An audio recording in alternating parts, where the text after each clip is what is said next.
कोई जो गांव में इस पे बात कर रहा है कोई नेता, अभिनेता, कोई एसडीएम, कोई क्लर्क, कोई मास्टर, कोई तहसीलदार, कोई कानागो, कोई पटवारी, कोई एमएलए, कोई एमपी, कोई जिला पार्षद, कोई आपकी पार्टी का, कोई विरोधी पार्टी का, कोई आपकी जात का, कोई दूसरी जात का, कोई आपके धर्म का, कोई दूसरे धर्म का, कोई है जो इस पे बात कर रहा है? नहीं कर रहा, बात भी नहीं कर रहा, या कह लीजिए पता भी नहीं है। हम ये कह सकते हैं कि हमको जानकारी नहीं है। चलो जानकारी नहीं है, आपको जानकारी देने का जिम्मा किसका था? जिसको आपसे ज्यादा जानकारी थी। आपसे ज्यादा जानकारी वाले ने आपको जानकारी क्यों नहीं दी? सोचा कभी? क्या नेता को नहीं मालूम था कि इस वैक्सीन से आपको साइड इफेक्ट होंगे? बताइए जरा, नेताओं को नहीं पता था क्या? अखिलेश यादव ने सपोर्ट में खड़ा होकर बोला था कि ये वैक्सीन मत लगवाना, ये मास्क मत लगाना। रात को ऐसी चूड़ी टाइट हुई, सुबह उठते ही बोला नहीं मेरे तो गलती से मुंह से निकल गया था, लगा लो जिसने लगवानी है, मैं नहीं कहता। ये जयंत चौधरी है, अजीत सिंह का बेटा, जिसको जाटों ने अपना नेता मान लिया और अजीत सिंह को तो भगवान के जैसा दर्जा दिया, मतलब यहाँ के लोगों ने, यूपी के लोगों ने, पश्चिमी उत्तर प्रदेश ने। उसने भी एक दिन बोला, अगले दिन चूड़ी टाइट हो गई, अगले दिन भाजपा में जाके शामिल हो गया। नरेंद्र मोदी की सरकार कह रही है कि वैक्सीन खत्म हो गई है, और राहुल गांधी कह रहा है जल्दी से और लाओ और लगवाओ फटाफट सबको। कह रहा था ना बूस्टर लगाओ भाई फटाफट जल्दी, तुम लोग लेट कर रहे हो। उधर ममता बनर्जी कर रही है कि हमारे को तुमने वैक्सीन नहीं दी, तुम हमारे साथ भेदभाव कर रहे हो, शॉर्टेज हो रही है हमारे यहां। और कमाल की बात यह है कि इन लोगों ने खुद नहीं लगवाई और इनको आपको लगाने की जल्दी पड़ी थी। और हम सब लोग घरों में बैठे बैठे अपनी अपनी पॉलिटिकल पार्टियों को सपोर्ट और दूसरे वाले का विरोध करने पर लगे हैं। किसी डॉक्टर ने इसकी सच्चाई आपको नहीं बताई, किसी नेता ने आपको सच्चाई नहीं बताई। और जो आंगनबाड़ी वर्कर, आशा वर्कर आपके घरों में आकर के आपके छोटे छोटे बच्चों को वैक्सीन लगाने की जबरदस्ती आज कर रही है, जो आज आपकी बच्चियों को एचपीवी वैक्सीन की लगाने की जबरदस्ती कर रही है, वही उस वक्त कोरोना की वैक्सीन की जबरदस्ती कर रही थी। अभी तो फ्री लग रही है, फिर 5,000 लगेंगे, है ना? मैं पूछा उससे कि 5,000 लगेंगे, क्यों लगेंगे 5? बोला 5,000 की है। तो मैंने कहा तू एक काम कर, मेरे को 3,000 दे दे, मेरे को जब जरूरत पड़ेगी मैं 5,000 लगा लूंगा। नहीं, कंपलसरी सरकार का ऑर्डर है। अच्छा, तो सरकार जो है वो जब हम बीमार हो जाएंगे उस वक्त हमारा इलाज भी फ्री करेगी? बताओ जरा। जब हम बीमार नहीं हैं तब उसको हमारी बहुत चिंता है कि कहीं हम बीमार ना हो जाएं, है? और जब हम बीमार हो जाते हैं फिर वो कहती है भाड़ में जाएं। ऐसे ही हो रहा है ना? फिर चाहे जमीन बेचनी पड़े, चाहे परिवार के लोगों को कुछ भी बेचना पड़े, बीमार होने के बाद आपका कोई जिम्मेदारी किसी की नहीं बनती आपके लिए, लेकिन बीमार होने से पहले उनको बहुत चिंता है। आपके खेत में फसल आने से पहले आपकी बहुत चिंता है, इसीलिए फसल के नाम पर बीमा भी कर लेंगे। फसल का बीमा भी करवाओ भाई, एंट्री करवाओ ताकि टाइम पर बिके, और साथ के साथ पोर्टल पे भी चढ़ाओ, किसान कार्ड भी बनाओ, केसीसी बना के लोन भी ले लो तुमको किसी चीज की दिक्कत है तो, और फिर लॉकडाउन लगा करके काम धंधा चौपट कर दो पूरे परिवार का। और जब चुकता ना कर पाओ तो फिर 20 लाख की जमीन 2 लाख के क्रेडिट कार्ड पर, 1 लाख के क्रेडिट कार्ड पर गिरवी भी फिर उठा भी लो, नीलाम भी कर दो। हो रहा है कि नहीं हो रहा है आपके आसपास? और देखो कमाल क्या है कि समाज के किसी व्यक्ति को, आपके किसी नेता को इस बात की बिल्कुल नहीं पड़ी है कि आपके साथ क्या हो रहा है। यहां तक कि जिनके ऊपर उम्मीद थी कि वो पढ़े लिखे हैं और हमसे ज्यादा जानते हैं, डॉक्टर्स, वकील, मास्टर, टीचर्स, ये भी आपको जागरण में नहीं लग रहे। और नेता ने तो सिर्फ अपना हिस्सा खाना है, उसका तो फालतू आपको पता ही है, उसका तो चिंता करने, मतलब वो तो डिक्लेयर्ड कमीना हो गया। वो जैसे कह रहे थे सिसोदिया जी ना कि भैया बहुत एहसान हुआ कि हमने तो आपने जिताया नहीं हमको, वरना हम भी चोर होते। मतलब उसको तो उन लोगों ने पूरा स्पेसिफाई कर दिया कि जो व्यक्ति पॉलिटिकल हो जाएगा, जो चुनाव लड़ेगा, वो तो हरामखोर ही होगा, ये तो पक्का हो गया। अब सवाल आया जो मैंने आपसे शुरू में पूछा था कि बच्चे आपके ऐसा समाज बनाने जा रहे हैं या ऐसे समाज में रहने वाले हैं जो आज से ज्यादा अपराध जिसमें हो, आज से ज्यादा बीमारियां जिसमें हो, आज से ज्यादा नशा अवेलेबल गांव में हो। अभी गांव में 3-4 नशे मिलते होंगे, 2-4 नशे रहते हैं, वो भी आ जाएंगे, कोई बात नहीं, इंजेक्शन वगैरह भी सप्लाई खूब करने, पार्टी वाले नेता इस पे पूरी ख्याल रखते हैं कि अभी ये बच्चे ये वाला नशा नहीं करते हैं तो ये वाला करने लग जाएं। अभी आपकी जमीनें एक्वायर होनी आसपास कहीं किसी की जमीन कोई सड़क बननी हो, है क्या? किधर को हाथ खड़ा करना किसी के आसपास अगर ऐसा हो रहा हो तो। आपके आसपास ऐसा हो रहा है। मैं आपको ट्रेंड बताता हूं, खेल जमीनों के एक्वायर होने का ट्रेंड, ये आप नहीं समझोगे। हमने इसको पूरा ऊपर ईगल आई से देखा है और लोगों को समझ में नहीं आता है। वहां उद्योगपति, टाउनशिप वाले, ग्रुप हाउसिंग सोसाइटी वाले, मार्केट वाले, बड़े लेवल के, वो उन चोरों को खरीदते हैं जिसको आप एमएलए और एमपी बोलते हो। और एक गलतफहमी आपको बहुत बड़ी है जिसको मैं अभी ठीक कर देता हूं। मैं भी ये गलती करता हूं बहुत बार। मुझे लगता है आने वाले समय में मुझे भी थोड़ी प्रैक्टिस करने की जरूरत पड़ेगी। मैं बोलता हूं सरकार ऐसा कर रही है और मैं फिर बोलने के बाद दिमाग में आता है, मैं फिर सोचता हूं कि नहीं, अभी सफाई नहीं दूंगा क्योंकि आप सब लोग सरकार उनको मानते हो। जो एमएलए एमपी है ना, और जो विधानसभा लोकसभा है, आप उसको सरकार मानते हो ना। सरकार का मतलब क्या होता है मालूम है? सरकार का अर्थ क्या है? मालिक। सरकार का मतलब होता है मालिक। जैसे हम किसी को बोलते हैं हाँ सरकार बोलिए ना, हाँ मालिक बोलिए ना। सरकार मालिक है, लेकिन एमएलए तो तनख्वाह लेता है, राष्ट्रपति प्रधानमंत्री तो तनख्वाह लेता है, डीसी तो तनख्वाह लेता है, एसडीएम तहसीलदार तो सब तनख्वाह लेते हैं, जज भी तनख्वाह लेता है क्या नहीं लेता है? तनख्वाह लेने वाला कौन होता है? नौकर। और देने वाला कौन होता है? मालिक। देता कौन है उसको तनख्वाह? हमारा टैक्स का पैसा है ना, ट्रेजरी से मिलता है। आपने एमएलए का दफ्तर देखा होगा, प्रधानमंत्री का दफ्तर देखा होगा, राष्ट्रपति कार्यालय, राष्ट्रपति भवन देखा होगा। आपने कभी भारत सरकार का दफ्तर नहीं देखा होगा। देखा क्या? क्योंकि भारत सरकार असल में हम हैं, ये भूल गए। एक्चुअली भारत सरकार हम हैं, तनख्वाह हम देते हैं, मालिक हम हैं। हमें मालिक बताता है नौकर कैसे करेगा, या नौकर बताएगा मालिक को क्या करना है? क्या कौन बताता है? असलियत में तो मालिक बताता है, पर मालिक को ही नहीं पता कि जमीन वो उस जमीन का मालिक है। मालिक को ही नहीं पता कि वो इस भारत का मालिक है। वो नौकर को मालिक समझ के बैठा है और उसको कह रहा है माई बाप मेरे लिए ये अरेंजमेंट कर दे, मुझे थोड़ी भीख दे दे। ऐसा बोलता है ना वो। नहीं, मेरी पेंशन लगवा दे, मेरे को कोटे में मेरा बीपीएल का पीला कार्ड बनवा दे, मेरा आयुष्मान कार्ड बनवा दे, या मतलब बुढ़ापा पेंशन चालू करवा दे, तारीख तुरीख इधर उधर करवा के। ऐसा मांगते हैं ना हम लोग। क्यों मांग रहे हैं आप, और क्यों आपको दे रहे हैं वो, इसकी साइकोलॉजी को समझना बहुत जरूरी है। बचपन में मैंने एक चीज नोटिस करी थी। मास्टर जी क्लास में आए, टेस्ट दे रखा था, हाथ खड़ा करवा लिया किस किस को टेस्ट नहीं आता, और खड़े हो जाओ। क्लास में 5-7 बच्चे खड़े हो गए। मास्टर जी डंडा लेकर के चले, पहले बंदे के पास पहुंचे, पहुंचते ही बंदे ने ऐसे हाथ कर लिया, क्योंकि उसके दिमाग में पक्का था कि अब तो पढ़ना ही है, जब आते नहीं तो डंडे ही लगने हैं। This is called programming. हमारे दिमाग को ट्यून किया जाता है कि यदि ऐसा हो तो हमने ये सोचना है। अब जरा सोच कर देखिए, थोड़ी देर पहले प्रधान जी भी कह रहे थे और सिसोदिया जी भी कह रहे थे, ये एरिया है, मतलब थोड़ा बचाना मेरे को, महाराणा प्रताप वालों मुझको बख्शना, राणा के वंशज हैं, तो इसलिए मैं इसलिए कह रहा हूं क्योंकि थोड़ी जलील बात करने वाला हूं, आपको जलील करने के लिए पहले से बोल रहा हूं, क्योंकि जलील नहीं होंगे तो हमें यकीन नहीं होगा कि मैं सही कह रहा हूं।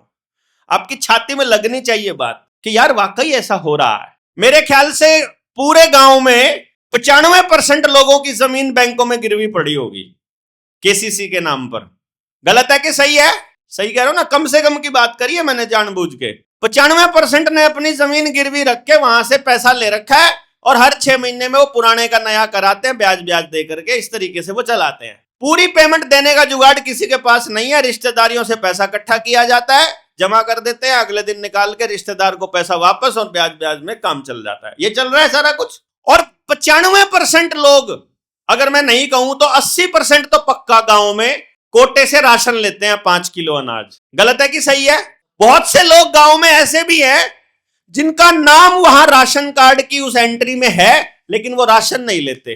कोई यहां बैठा है कि जो राशन कार्ड में नाम तो है लेकिन लेता नहीं है वो उससे, वो कह देता राशन वाला भाई तू रख ले, हाथ खड़ा करो जरा।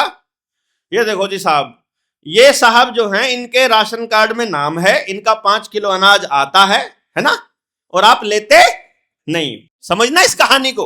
राशन कार्ड वाला जो डिपो होल्डर है वो इनके, अच्छा बहुत से ऐसे लोग भी हैं जो उस अनाज को खाते नहीं हैं, डंगरों को डाल देते हैं या खेत खूत में डाल देते हैं। ऐसा भी कोई है जो गरीब को दे देता है लेकर के, ऐसे भी है ना।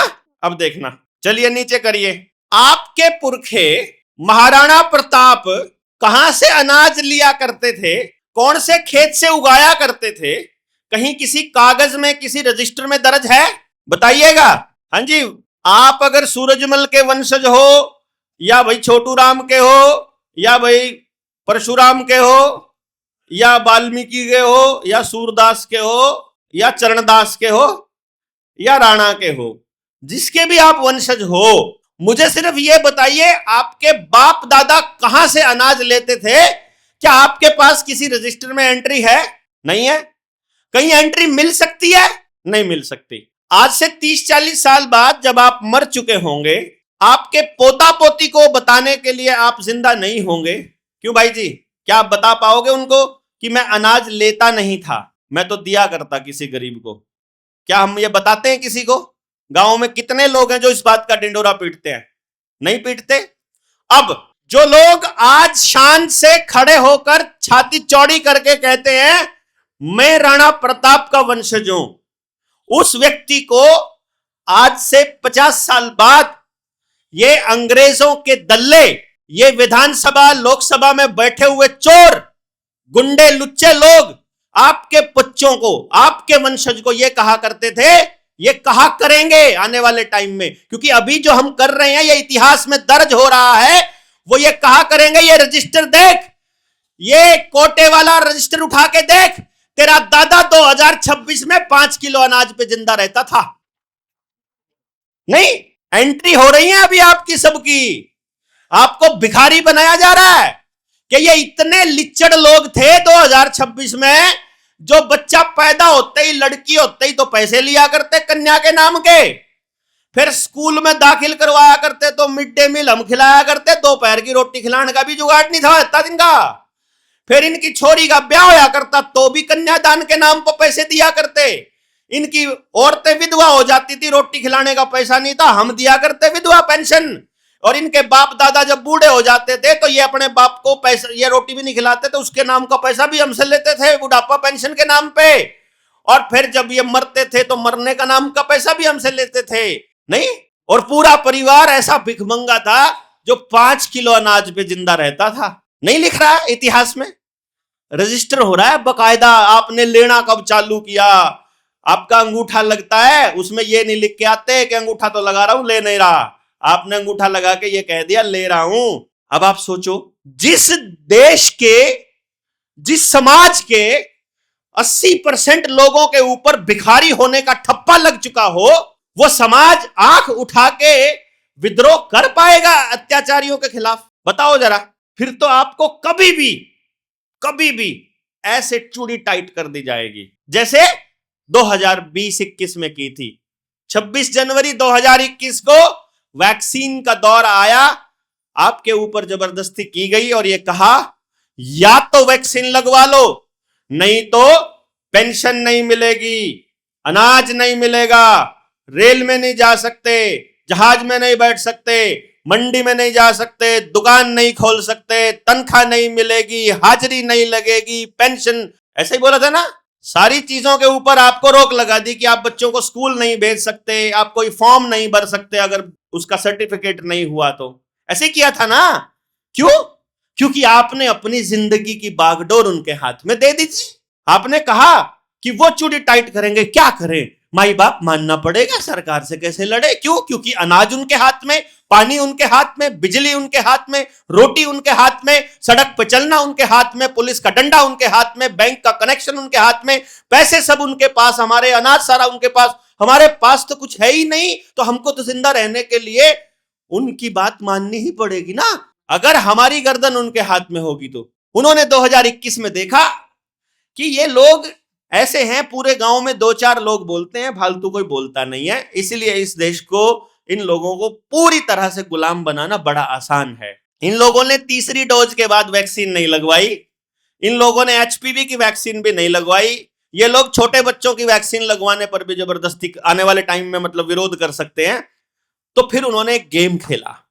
उन्होंने कहा इन सब के आधार कार्ड को ऐसा बना दो ये आदमी ना बचे, आधार कार्ड बन जाए, और आधार कार्ड के साथ बैंक का खाता, पानी का बिल, बिजली का बिल, पैन नंबर, आईटीआर, जमीन के कागज, बैंक उसके आपकी फैक्ट्री के कागज, दुकान के कागज, फैमिली आईडी, कोटे का राशन, आपका फोन नंबर, आपका ड्राइविंग लाइसेंस, आपकी जरूरत का जितना सामान, गैस हो चाहे कुछ भी हो, जो भी आपकी जरूरत का सामान है वो आप इस आधार कार्ड के साथ जोड़ दो। अगली बार जब ये विरोध करेगा या विद्रोह करेगा तो अब उनको पब्लिक में अखबार में छापने की जरूरत नहीं पड़ेगी कि तुम अगर वैक्सीन नहीं लगवाओगे तो तुम्हारे साथ क्या करेंगे। वो क्या करेंगे, चुपचाप से आधार कार्ड बैन कर देंगे।